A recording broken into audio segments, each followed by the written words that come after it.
Deus Todo-Poderoso, Pai Misericordioso, Pai, estamos nesta tarde na Tua presença para louvar, engrandecer e bendizer o Teu nome, ser grato a Ti por mais essa palavra, por mais esse dia.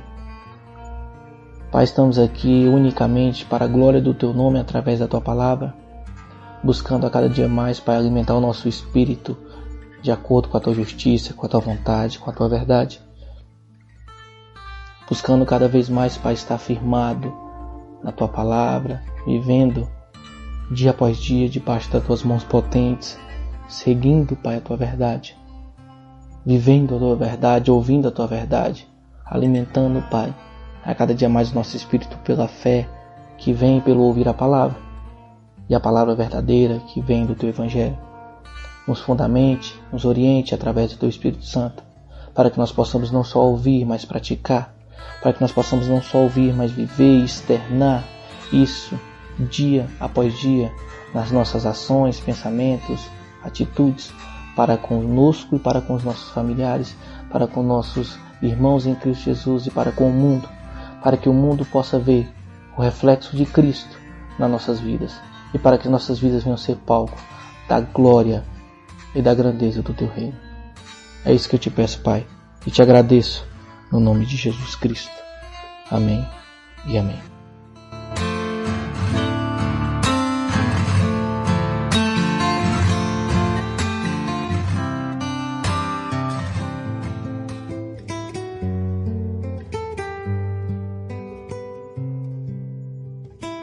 Você está ouvindo o programa Caminho e Verdade.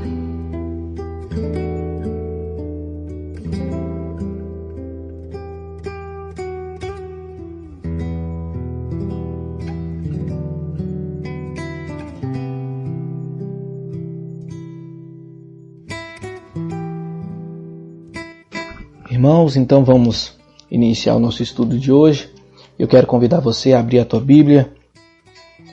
Vamos dar continuidade, à palavra do Senhor, o estudo que estamos fazendo a respeito do Evangelho de Jesus, conforme Mateus, Estamos estudando aí o Novo Testamento e vamos dar continuidade ao estudo do capítulo 10. Então, Evangelho de Jesus, conforme Mateus, capítulo 10. E hoje, se Deus permitir, finalizaremos o capítulo 10, por mais que seja bastante versículo, mas são muitos versículos que dizem a respeito do mesmo princípio, e eu creio que conseguiremos sim finalizar o capítulo 10 hoje. Então, Evangelho de Jesus conforme Mateus, capítulo 10, vamos ler do versículo 5 ao versículo 42, é isso mesmo, versículo 5 ao 42. Vamos tentar aí fazer a leitura e explicar, esse texto e aí no contexto que estamos estudando a respeito do reino de Deus. Amém, irmãos? Então, versículo 5 ao 45, Nós estudamos do versículo 1 ao 4 na semana passada. Vimos aí a respeito da escolha soberana de Jesus, dos apóstolos. Vimos aí que foi dado a eles o poder para expulsar espíritos imundos, curar toda sorte de doenças, pregar também, de acordo com o texto paralelo no livro de Marcos e no livro de Lucas, no Evangelho de Jesus conforme Marcos e conforme Lucas. E agora vamos dar continuidade aí a este texto, que vai falar aí da grande, nós podemos chamar da comissão desses apóstolos que Jesus enviou, naquela grande feita que Jesus os envia, a grande comissão desses mensageiros, desses arautos do reino de Deus. Amém? E o versículo 5 vai dizer assim: Assim, a esses 12 homens enviou Jesus com as seguintes recomendações: Não vos encaminheis aos gentios, nem entreis em cidade alguma dos samaritanos. Antes, porém, buscai as ovelhas perdidas da casa de Israel. E à medida que os seguirdes, pregai esta mensagem: o reino dos céus está ao vosso alcance. curai enfermos, purificai leprosos, ressuscitai mortos, expulsai demônios. Graciosamente recebestes, graciosamente dai. Não vos provereis de ouro, nem prata ou cobre em vossos cinturões. Não leveis sacolas de viagem, nem uma túnica a mais, segundo par de sandálias ou um cajado, pois digno é o trabalhador do seu sustento. Em qualquer cidade ou povoado em que entrardes, procurai alguém digno de vos receber. Ficai nesta casa até vos retirardes. E quando entrardes na casa, saudai-a. Se a casa for digna, que a vossa paz repouse sobre ela. Se todavia não for digna, que a paz retorne para vós. Porém, se alguém não vos receber, nem der ouvidos à vossa palavra, assim que sairdes daquela casa ou cidade, sacudi a poeira dos vossos pés. Com toda certeza eu vos afirmo que haverá mais tolerância para Sodoma e Gomorra no dia do juízo do que para aquelas pessoas. Observai, eu vos envio como ovelhas entre lobos. Sede, portanto, astutos como as serpentes e inofensivos como pombas. Acautelai-vos dos homens, pois que vos entregarão aos tribunais e vos açoitarão nas sinagogas. Serei levados à presença de governadores e reis por minha causa, para testemunhardes a eles e aos gentios. Todavia, quando vos prenderem, não vos preocupei em como ou o que deveis falar, pois que naquela hora vos será ministrado o que havereis de dizer. Isso porque não sois vós que estareis falando, mas o Espírito de vosso Pai é quem se expressará através de vós. O irmão entregará à morte seu irmão, e o pai ao seu filho, e os filhos se rebelarão contra seus pais, e lhe causarão mortes. E por causa do meu nome sereis odiados de todos. Contudo, aquele que permanecer firme até o fim será salvo. Quando, porém, vos perseguirem no lugar, fugi para o outro, pois com toda certeza vos asseguro que não tereis passado por todas as cidades de Israel, antes que venha o Filho do Homem. O pupilo não está acima do seu mentor, nem o escravo acima do seu amo. Basta ao discípulo ser como seu mestre e ao servo ser como seu senhor. Se chamarem de Beelzebul, cabeça da casa, quanto mais aos membros de sua família. Entretanto, não os temais. Nada há escondido que não venha se tornar conhecido. O que vos digo na escuridão, dizei-o à luz do dia. E o que se vos digo ao ouvido, proclamai do alto do telhado. E não temais os que matam o corpo, mas não têm poder para matar a alma. Temei antes aqueles que podem destruir no inferno tanto a alma quanto o corpo. Não se vendem 2 pardais por uma moedinha de cobre. Mesmo assim, nenhum deles cairá sobre a terra sem a permissão do vosso Pai. E quanto aos muitos cabelos da vossa cabeça, estão todos contados. Por isso, não temais, bem mais valei vós do que muitos passarinhos. Assim sendo, todo aquele que me declarar diante das pessoas, eu também o declararei diante de meu Pai, que está no céu. Entretanto, qualquer um que me negar diante das pessoas, também eu negarei diante de meu Pai que está no céu. Não penseis que vim trazer a paz à terra. Não vim trazer a paz, mas a espada. Pois eu vim para ser motivo de discórdia entre o homem e o seu pai, entre a filha e a sua mãe, entre a nora e a sua sogra. Assim, os inimigos do homem serão os da sua própria família. Quem ama o seu pai ou sua mãe mais do que a mim, não é digno de mim. E quem ama o filho ou a filha mais do que a mim, não é digno de mim. Aquele que não toma a sua cruz e não me segue, também não é digno de mim. Quem encontra a sua vida, a perderá. Mas quem perde a sua vida por minha causa, achará. Quem vos recebe a mim mesmo, recebe a quem Quem vos recebe, recebe a mim mesmo. E quem recebe a minha pessoa, recebe aquele que me enviou. Quem recebe um profeta, por reconhecê-lo como profeta, recebe também a recompensa do profeta. E quem recebe um justo por suas qualidades de justiça, recebe também a recompensa do justo. E quem der, mesmo que seja apenas um copo de água fria a um desses pequeninos, por ser este meu discípulo, com toda certeza vos afirmo que, de modo algum, perderá a sua recompensa. Irmãos, um texto grandioso, maravilhoso, né?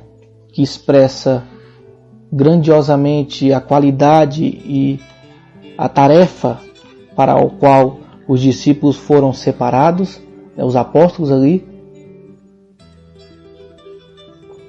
E esse texto ele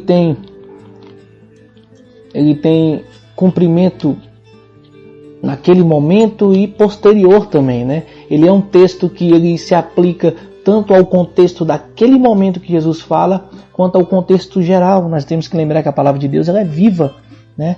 E tudo passa menos ela. Então nada que Jesus fala é por acaso.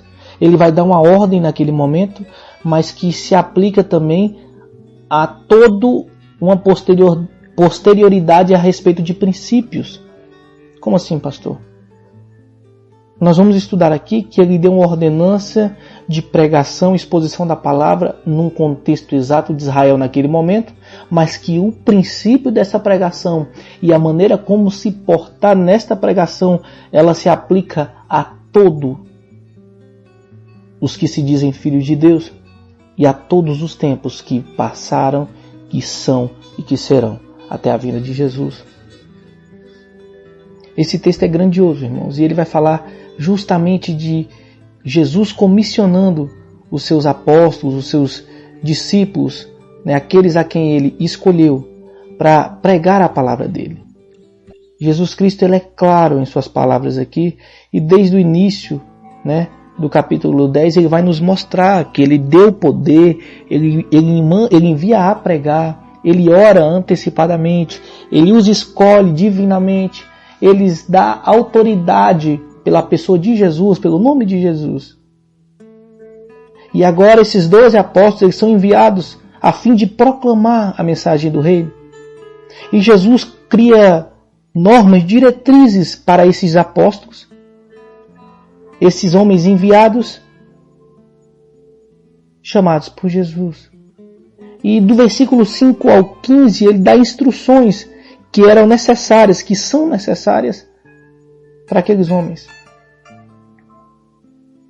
Do versículo 5 ao 15, ele vai dizer como eles tinham que se portar naquele momento, a respeito da pregação naquele contexto de Israel, naquele contexto de ele estar sendo enviado naquele momento.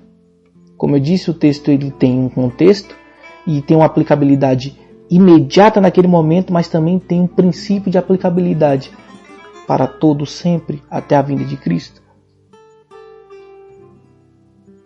Depois de Jesus dar exemplo aos seus discípulos, lá no capítulo 9, nós vimos que Jesus ele pregou, ensinou, pregou e curou. Capítulo 9, versículo 35.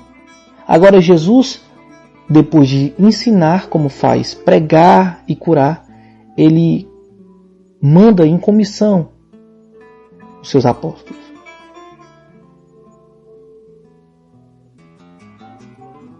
No versículo 5 vai dizer, olha, assim esses 12 homens enviou Jesus com as seguintes recomendações. Então Jesus enviou estes homens a pregar. A palavra grega que Jesus usa aqui nessa jornada, que é apstelem, né, que traduzida significa enviou, né, a palavra que fala assim, e Jesus enviou, e essa palavra ela é a mesma raiz da palavra apóstolo, né, que nós vimos que a palavra apóstolo ela vem de sentido enviado. Lá no livro de Marcos, né, nós no Evangelho de Jesus conforme Marcos, né, que nós vimos que os textos são paralelos, nós temos em Marcos, nós temos em Lucas. Marcos no seu capítulo 6 vai mostrar que Jesus ele envia de 2 em 2. E Jesus já tinha concedido poder e autoridade pelo nome dele. Capacidade, sim, para eles realizarem tarefas que eram necessárias. Eles tinham a obrigação de realizar uma tarefa.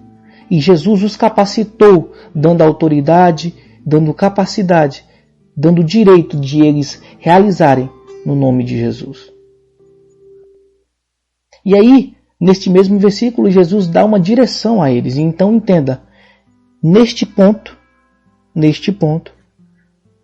contexto, naquele momento que Jesus escolhe os 12, ele manda estes homens a pregar e a libertar e a curar, porém ele dá uma missão específica para aquele momento, aquele contexto. Perceba, não vos encaminheis aos gentios, nem entreis em cidades alguma dos samaritanos, antes, porém, buscai ovelhas perdidas da casa de Israel.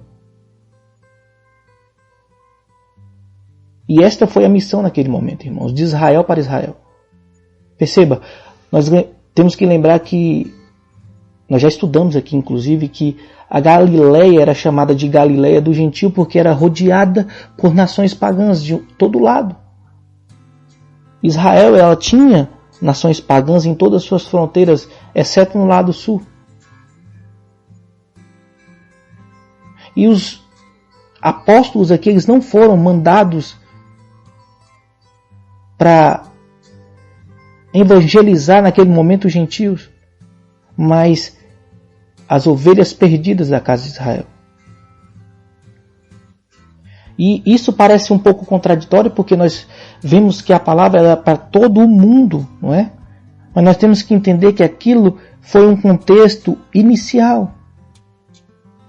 Primeiro, os apóstolos tinham que buscar os judeus, porque foi o povo separado desde o princípio. E aquele momento, se eles saíssem dali, eles poderiam se complicar com tensões do próprio povo, que prejudicaria a propagação do evangelho do reino de Deus. Perceba, Jesus ele sempre foi prudente. E não somente isso, mas Jesus também conhecia a capacidade dos seus apóstolos. Eles não estavam totalmente preparados a irem aos gentios. Outra questão, eram apenas 12, e se eles espalham, muito provavelmente a mensagem ela não seria entregue de maneira coerente e de maneira sucinta, né? Ali, que ela fosse para alcançar daquele momento exato, aquelas pessoas exatas da maneira exata. Então Jesus ele sabe o que faz. Então essa proibição, como eu disse aos irmãos, ela foi inicialmente aquele contexto, naquele momento. Depois da morte de Jesus, nós vimos que ele volta triunfante e comissiona esses apóstolos. Nós vamos ver isso lá no final do Evangelho de Mateus, no capítulo 28, que depois de ele ressuscitar, ele vem e fala, olha, evangelize o mundo inteiro.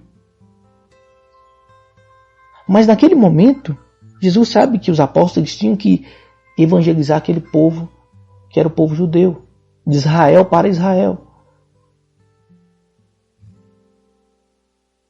E este é o propósito.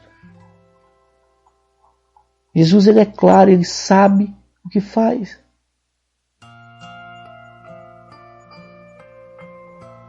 Como diz o teólogo William Barclay, né? Jesus ele, como um general, ele escolhe e direciona o ataque. Porque a quantidade de apóstolos eram 12.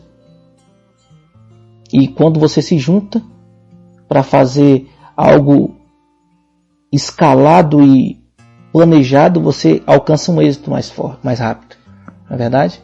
E Jesus é onisciente, ele sabe disso. Ele sabe disso. Então, neste primeiro ponto, neste primeiro momento, os apóstolos são enviados a Israel. E aí, no versículo 7, Jesus dá a mensagem. E à medida que seguirdes, pregai esta mensagem. O reino dos céus está ao vosso alcance, ou em outras traduções, o reino dos céus está próximo. Jesus deu uma mensagem. A missão dos discípulos era proclamar a vinda do reino de Deus, preparar o caminho do rei. Lembre-se, irmãos, nós já estudamos isso aqui, o reino de Deus não é um lugar somente. Não pense que o reino de Deus é um lugar somente, mas é toda a sua justiça, toda a sua vontade dinamicamente atuando no mundo. Lembre-se, o reino de Deus só se completará quando ele vier e se estabelecer e governar eternamente. Então, o reino de Deus está próximo, ele funciona até hoje, porque ele é uma vontade dinâmica da justiça de Deus, da verdade de Deus, da glória de Deus manifestada neste mundo através das nossas vidas como palco. E esta é a mensagem. Perceba, irmãos, Jesus não mandou os discípulos criarem mensagem. Eles não criaram mensagem. Eles apenas entregaram. Irmãos, eu quero que vocês entendam isso. Aqueles apóstolos, eles não criaram mensagens por si só. Eles apenas entregaram a mensagem. Eles não levaram aos homens a opinião que eles tinham a respeito de Jesus, mas eles levaram o evangelho do reino de Deus, as boas novas. Essa mensagem, irmãos, ela deveria ser pregada aos ouvidos e aos olhos.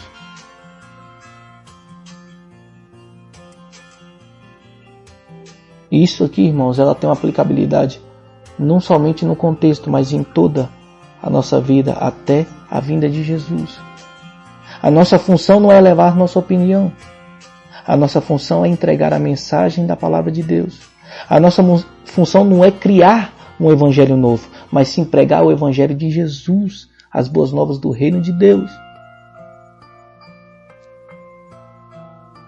Eles deveriam pregar a proximidade que o reino de Deus estava. Eles deveriam curar, eles deveriam ressuscitar, eles deveriam libertar os endemoniados. Perceba, olha o que está no versículo 8. Curai enfermos, purificai leprosos, ressuscitai mortos, expulsai demônios. Essa mensagem ela tinha que ser pregada tanto aos ouvidos, mas tinha que ser feito também palpavelmente. Não somente em palavras, mas também em ações, como o próprio Jesus fez em Mateus capítulo 9, nós já estudamos.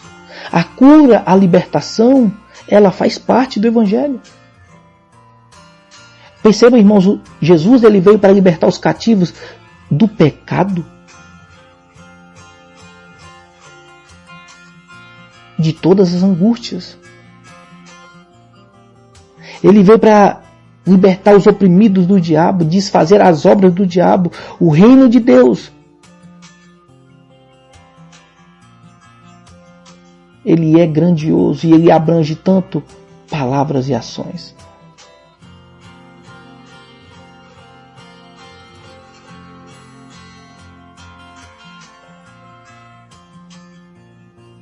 E o incrível de tudo isso aqui, irmãos, é que o finalzinho do versículo 8 vai nos mostrar de como é que eles tinham que fazer isso. Que vai dizer: graciosamente recebeis e graciosamente dais. Ou em outras traduções, de graça recebestes e de graça dai.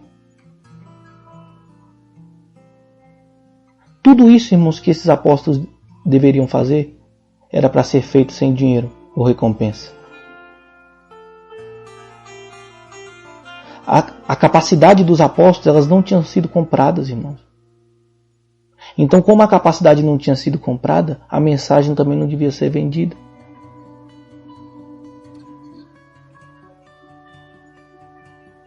Ele enviou os apóstolos com o exercício da pregação e da misericórdia, para ajudar com palavras e com ações. Na mão direita levando a palavra, na mão esquerda levando o amor, na mão direita levando o pão da vida, na mão esquerda levando a palavra e o pão de cada dia. De graça recebeis, de graça dais.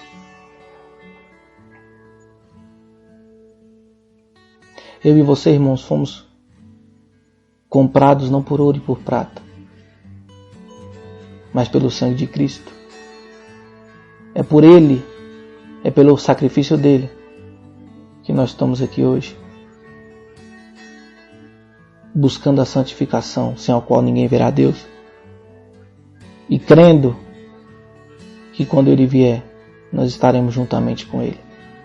É por causa de Jesus que temos essa esperança, pelo sacrifício de Cristo, pelo sangue de Cristo, e pelas suas pisaduras nós fomos sarados. O castigo que nos trouxe a paz estava sobre ele, como diz Isaías. De graça recebeis e de graça dai. Porque, irmãos, ele vai falar aqui e explicar que se de graça recebeis e de graça dais, porque é ele quem provê. Ao versículo 9, versículo 10, ele vai dizer: não vos provereis de ouro, nem prata ou cobre em vossos cinturões. Não leveis sacola de viagem, nenhuma túnica a mais, segundo par de sandálias ou cajado, pois digno é o trabalhador o seu sustento. Perceba, ele dá a provisão. Os discípulos eles estão sendo orientados aqui a não levar excesso de bagagem, mas apenas o suficiente para a jornada deles. Irmão, Jesus nunca prometeu luxo, mas o suficiente. Jesus nunca prometeu conforto, mas sempre prometeu alimento. A obra é urgente, meu irmão. O foco não é a necessidade dos discípulos. Não é o conforto dos discípulos, perdão. O foco não é o conforto dos discípulos. O foco não é o conforto daqueles que são enviados, mas a necessidade das pessoas que precisam ser alcançadas. E isso é o que nós temos que aprender. Essa aplicabilidade ela é até a vinda de Cristo. De graça recebeis, de graça dais. Quando você for, você não vá com o intuito de receber ou de ganhar, mas vá pela obra que é urgente e pela necessidade do mundo de ouvir a palavra. Jesus ele nunca prometeu conforto. O foco dele não está no conforto dos enviados, mas na necessidade dos que precisam ser alcançados. As pessoas, irmãos, que estão a serviço do reino de Deus, elas devem concentrar as ações nas tarefas que Deus nos atribuiu.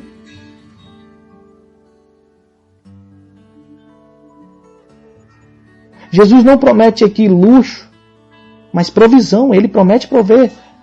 Ele promete prover. Percebe, irmãos? As pessoas que levam a palavra de Deus e estão concentrando as suas afeições, os seus desejos no dinheiro, nas vestes ou nas diversões, nas buscas pelos prazeres desse mundo, evidentemente, irmãos, não compreenderam a mensagem do Evangelho do Reino de Deus. Não compreenderam o que é o ide do Senhor.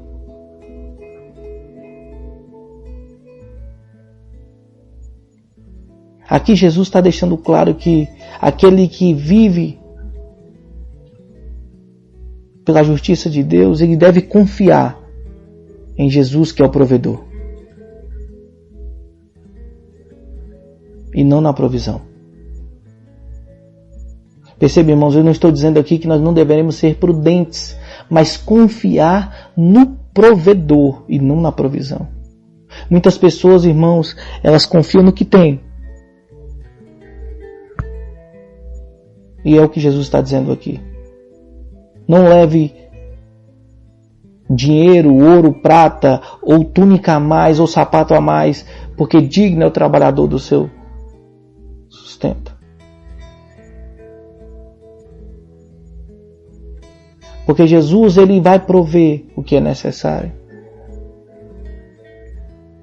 Porque eles deveriam confiar na provisão divina enquanto faziam a obra. Jesus não está dizendo aqui para eles não serem prudentes, mas é para eles andarem ao ponto de pregarem a palavra e viverem também pela fé, sem ostentar.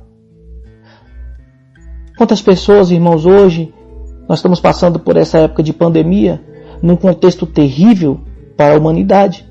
E muitas pessoas têm muito e tinham muito, mas de nada adiantaram. Porque confiam no que tem, ao invés de confiar naquele quem dá e quem provê. Este é o perigo, irmãos, da ostentação. Não é agir com imprudência, mas é agir com prudência, confiando em quem provê e não na provisão.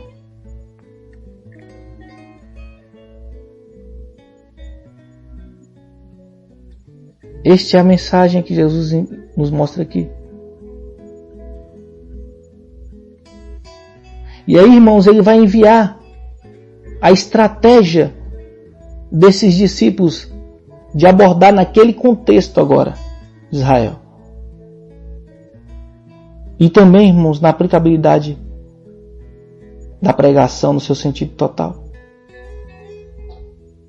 Do versículo 11 ao 13, ele vai ensinar os discípulos que eles deviam ir de cidade em cidade, povoado em povoado, casa em casa.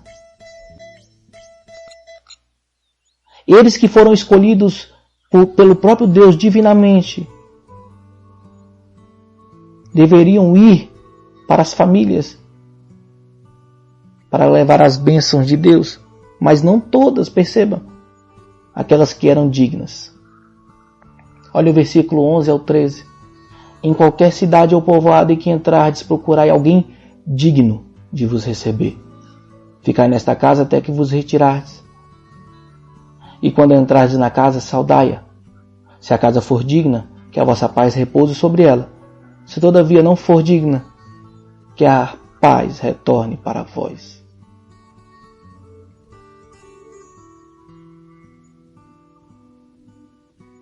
E o que torna uma casa digna, irmãos?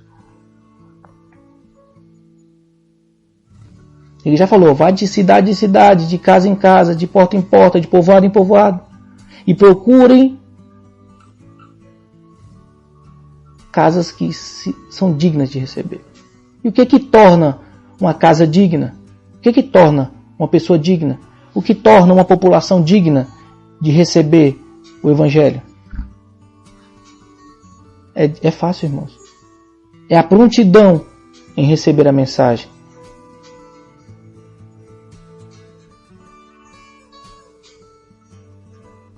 Jesus é claro, irmãos, eles tinham que procurar casa em casa. Eles não estavam procurando uma casa mais rica ou famílias mais bem financeiramente, não. Eles não tinham que procurar especificamente quem era religioso ou quem... Não é isso.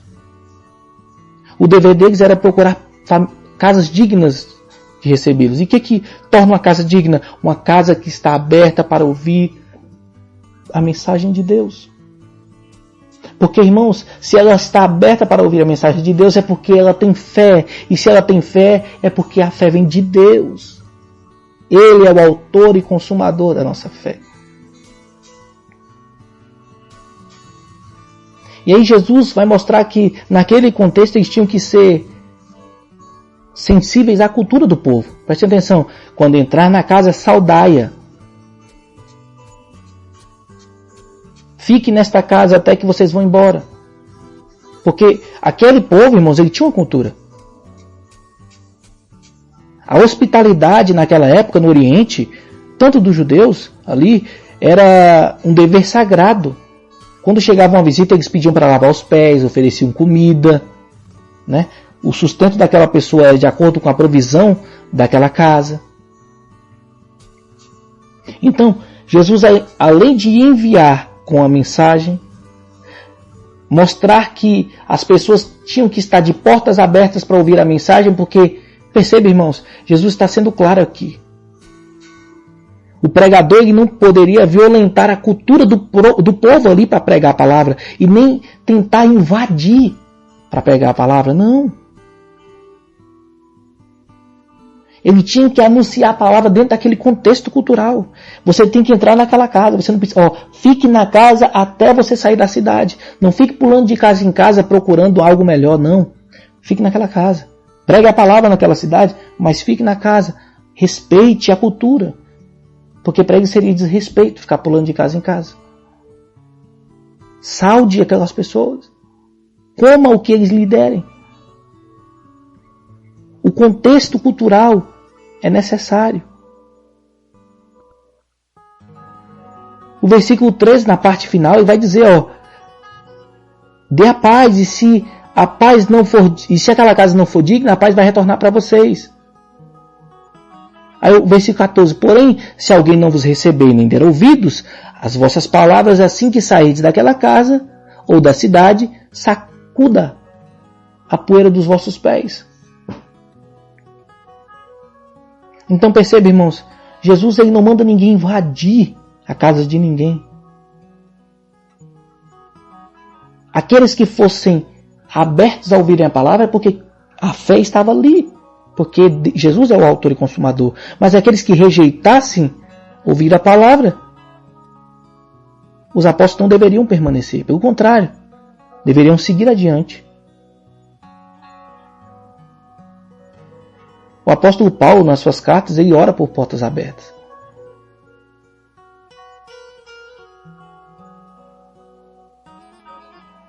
Nós temos que entender, irmãos, que ninguém empurra a goela abaixo o evangelho na vida de ninguém. Ninguém força ninguém a crer em Cristo.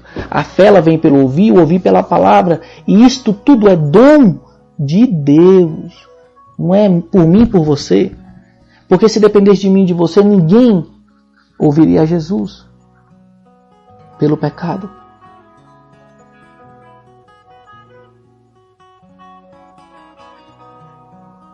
E aí Jesus nos mostra que existe também uma consequência daqueles que rejeitam o Evangelho. Porque Jesus fala, se rejeitarem, vão embora, não continue ali, sacuda o pó das suas sandálias. E a gente sabe, né, a gente já estudou sobre isso aqui, que os judeus eles tinham uma tradição, né, de que quando eles passavam por um território que não era um território judeu, não era um território que adorava a Deus, ele chegando no território da terra dele ali, ele tirava a sandália e sacudia dizendo que aquela terra era uma terra amaldiçoada, pagã.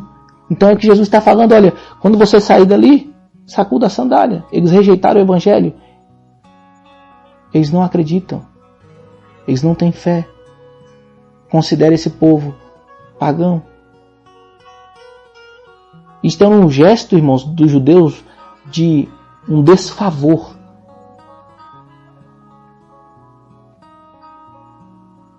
Era como se então qualquer lugar que não ouvisse, rejeitasse ouvir o Evangelho, cidade, casa, povoado, ele agora era considerado impuro, como um solo pagão. Isso é claro, irmão. Jesus deixa claro. Não há salvação fora do Evangelho. Não há salvação onde a palavra de Deus é rejeitada. Rejeitar o Evangelho de Jesus é o mesmo que rejeitar Jesus. Rejeitar aqueles que falam a palavra de Deus é a mesma coisa de rejeitar Jesus.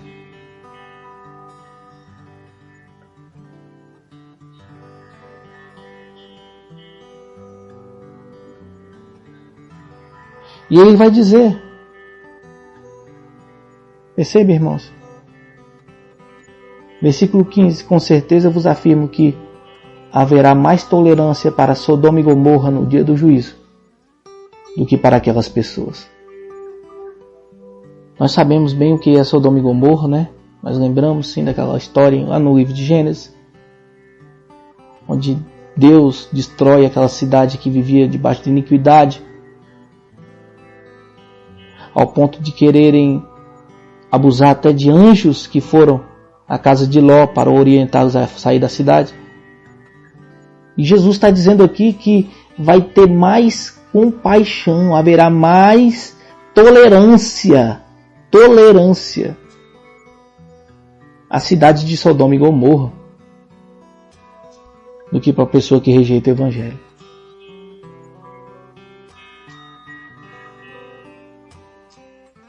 Charles Haddon Spurgeon vai dizer que aquelas cidades malditas da palavra, né, Sodoma e Gomorra, parece ter tido uma condenação terrível.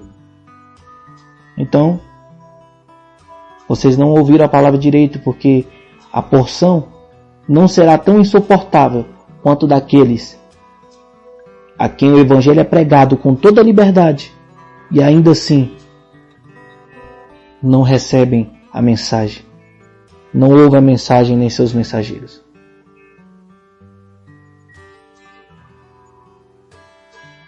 Agora também, irmãos, eu quero chamar a atenção a vocês e abrir um parênteses a respeito desta pregação da palavra, desta mensagem, das pessoas que são enviadas a pregar, e de todos nós que somos cristãos temos que pregar, porque também, irmão, nós temos que ter cuidado, porque nem todos os que pregam a verdade. Existem na modernidade pregadores que têm diluído o contexto da palavra, alterado o conteúdo do Evangelho, tem transformado o Evangelho de Jesus em terapia, tem transformado o Evangelho de Jesus que seja palatável, que seja gostoso de ouvir, agradando o ouvido das pessoas, mas sendo ineficaz para salvar as pessoas. Irmãos, tudo aquilo que corrompe, que dilui, que põe uma falsa verdade não é o Evangelho, é um falso Evangelho. O verdadeiro Evangelho, irmãos, ele é repugnante para aqueles que não creem na palavra. Mas, mesmo sendo repugnante para aqueles que não creem, é a única maneira de salvar aqueles que irão crer. Não adianta mudar o Evangelho para se tornar aceitável. Não adianta mudar a verdade, tornar o Evangelho jovial, como dizem uns. Já ouvi até palavras que dizem que a Bíblia precisa de uma nova tradução, uma nova interpretação, uma nova atualização. Não, irmãos. É mais fácil para as pessoas que Deus mude para fazer a vontade delas do que elas mudarem para viver de acordo com a vontade de Deus. Este é o problema do mundo. O Evangelho que salva é o Evangelho do arrependimento para a remissão de pecados. É o Evangelho que prega a respeito do reino de Deus e da justiça. Que prega a respeito dos seus preceitos e das suas verdades. Ao qual só vive debaixo dela aqueles que vivem pelo Espírito Santo de Deus e que têm fé dada por Jesus, que é o autor e consumador.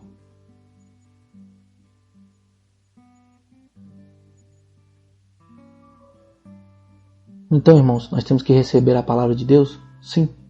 Nós temos que receber os pregadores da palavra de Deus? Sim. Mas nós temos que atentar à palavra de Deus, porque é ela que é a verdade. Nada fora disto aqui é verdade. Se eu, que estou aqui dando estudo a vocês, falar algo que não está de acordo com a palavra de Deus, eu estou sendo errado. Como diz Paulo, anátema. Paulo vai dizer, se algum outro trouxer um evangelho, um anjo diferente disso que estamos pregando, que seja maldito, anátema. Então perceba, nós temos que ouvir a palavra, sim, mas a verdade. E como é que nós vamos saber? Lendo a palavra, meditando na palavra, instando na palavra. Pregadores, não é empurrar a palavra goela abaixo, mas sim pregar a palavra, porque ela é quem transforma. E aqueles que ouvem a palavra, como nós também já ouvimos, e ouvimos todos os dias, é analisar a palavra, conhecer a palavra, viver a palavra, para que nós não possamos ser enganados por esses falsos evangelhos, proto-evangelhos, que são mais evangelhos terapêuticos, que são bonito, inclusivos, mas que nada tem a ver com o Evangelho de Cristo, que é o Evangelho que salva. Você quer um Evangelho inclusivo? é o evangelho que te inclui no reino de Deus. Este é o evangelho inclusivo, que te inclui nas promessas vindouras da vontade de Deus. Amém, irmãos? Eu pensei em fazer até o final aqui do capítulo 10, mas eu creio que ficará muito pesado para nós assimilarmos essa palavra, né? Se a gente pegar aqui e fazer isso, a gente não tem pressa, né, irmãos, para aprender a palavra. E eu creio que até aqui é o suficiente, porque a partir do versículo 16 nós vamos ver também como nós, pregadores da palavra, temos que agir diante do mundo. Então é um tema que nós podemos também desmiuçar um pouco mais. Então percebe, irmão, nós estudamos até aqui, do versículo 5 até o 16, até o 15, né? As instruções que Cristo deu aos apóstolos. A geografia que eles tinham que ir naquele contexto. E nós vimos que foi naquele contexto por um motivo específico, mas que a aplicabilidade ela traz para nós hoje também, a todo mundo. Ele manda pregar a palavra, curar, libertar, expulsar demônios, tudo pelo nome dele.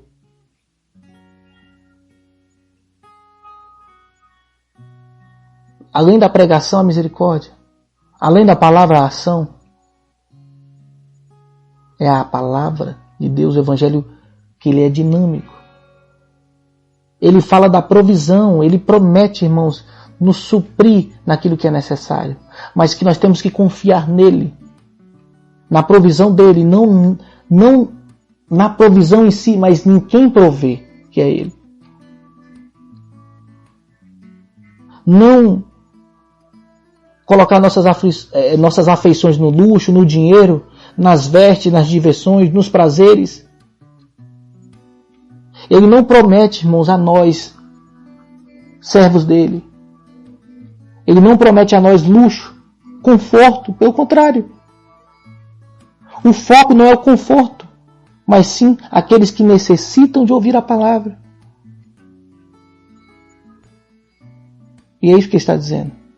De graça receber e de graça dar. A nossa capacidade não voga para a pregação do Evangelho de Deus. Claro, ele capacita os escolhidos, é uma palavra muito falada, né? Deus não escolhe os capacitados, mas capacita os escolhidos. A gente já ouviu muito isso. E isso com certeza é a realidade. Porque nós vimos aqui que na escolha dos apóstolos, ele escolhe 12 apóstolos e nenhum pela sua capacidade. Porque se fosse pela capacidade, ninguém seria digno de estar na presença de Deus. Mas claro que ele usa também aquilo que nos é dado, aquilo que nos é colocado como capacidade para pregar o evangelho do reino dele. E nisto nós temos que entender que nenhuma dessas capacidades ou que nenhuma dessas atribuições a respeito do evangelho dele foi comprada por ouro e prata, mas pela graça e pelo sacrifício dele. Então de graça recebeis e de graça dais. Não vá para o evangelho em busca de crescimento pessoal. Como diz Augusto Nicodemos, um pregador brasileiro, né, um doutor, teólogo, né, famoso pregador, não vá a Jesus para subir na vida, porque Jesus não é escada. O evangelho de Jesus é cruz, não escada. Nós temos que confiar no provedor e não na provisão. Nós temos que viver pela fé, sabendo que aquilo que é necessário, ele nos dará. Nós temos que tomar cuidado de como vamos pregar a palavra, porque nós temos que entender que todas as pessoas ela têm um contexto cultural e nós não somos chamados a implantar de boca, de goela abaixo a palavra de Deus nas pessoas, não. Nós somos chamados a pregar a palavra do reino de Deus, de maneira eficaz.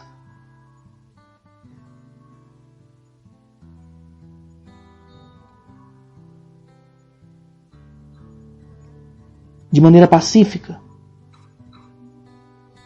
As pessoas não têm que ter medo dos cristãos, irmãos. As pessoas não têm que ter receio de um cristão falar de Deus para ele. E nem raiva. Hoje as pessoas, a maioria tem raiva de pessoas que se dizem cristãos ou medo, né? Até fogem. Porque tem pessoas que elas entendem, pensam que a pessoa vai crer em Cristo porque é Ele que está falando. E tem que crer naquele momento, senão acabou. Não é verdade? Mas não é isso a palavra.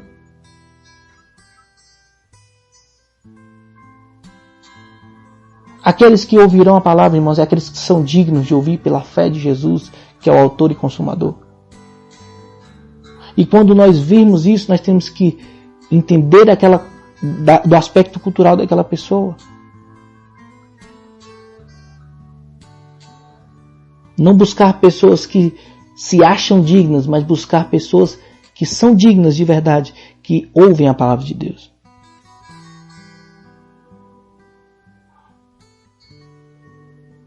Nós temos que entender, irmãos, nós não estamos aqui para violentar cultura, pessoas, mas para pregar a palavra de Deus. O Evangelho tem que ser anunciado dentro do contexto de todas as pessoas, de maneira respeitosa, de maneira como Cristo agia. E aqui eu não estou falando de negociar a palavra, de negociar o Evangelho, de negociar a verdade, mas eu estou falando de respeitar as pessoas falando a verdade. Porque é assim que Jesus fazia. Amém? É assim que nós temos que viver. A palavra, ela é pregada. E a fé vem por ouvir a palavra. E isso não vem de nós. É dom. É dom de Deus. Tanto para mim que fala, quanto para vocês também que estão ouvindo agora. Que também são pregadores, que também transmitem a mensagem do Reino de Deus. Não existe uma pessoa especial para falar do Evangelho de Jesus. A única pessoa que é especial é Jesus. O envelope nada vale. O importante é a palavra de Deus. O importante é a mensagem. O importante é o conteúdo ser verdadeiro. E isso sim é o que transforma. Amém? Então, na semana que vem nós continuamos ali, o capítulo 10. Amém? E assim como nós sabemos, nós não temos pressa, né? E Deus sabe o que faz. Vamos orar, agradecer a Deus por mais essa oportunidade de falar da palavra dEle, a respeito do reino dEle e da justiça dEle, grandiosamente. Amém? Vamos orar?